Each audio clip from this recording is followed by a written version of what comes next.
Construction 101. Lumindol habang nasa kalagitnaan ng proyekto.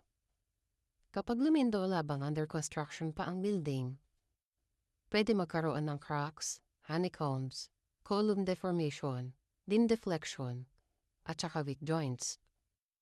Possible na mangyari, magkakarap ang mga bagong buhos na slab at beam, pwede mag-ship ang formworks at scaffolding. Magkakaroon ng misalignment sa mga column at wall. Pwede rin lumuwag ang rebars kung mahina ang pagkakatali. Maaari rin bumagsak ang mga hindi pa stable na bahagi ng struktura. Sa contractor side, sila ang dapat unang mag-check kung tama ba ang construction method at quality ng trabaho. Pwede silang masisi kapag may kulang sa rebars o sa klase ng curing, sa mga suporta, at sa mga substandard na materyales.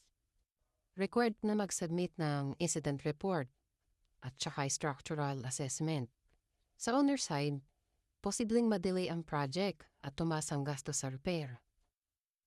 Madalas magtatanong kung design issue ba ito o construction issue. Pwede mag-demand ng demolition o kaya ay mga ipapatibayin pa o strengthening ng trabaho. Sa architect at saka sa engineer, dapat tingnan kung safe pa ba ang structure. Dapat magpagawa ng test, mga hammer test, core test, structural analysis. Magbibigay ng rekomendasyon kung ano ang dapat gawin, repair, retrofit, demolition. Tapos, yun ang pinal na pag-uusapan ng bawat partido.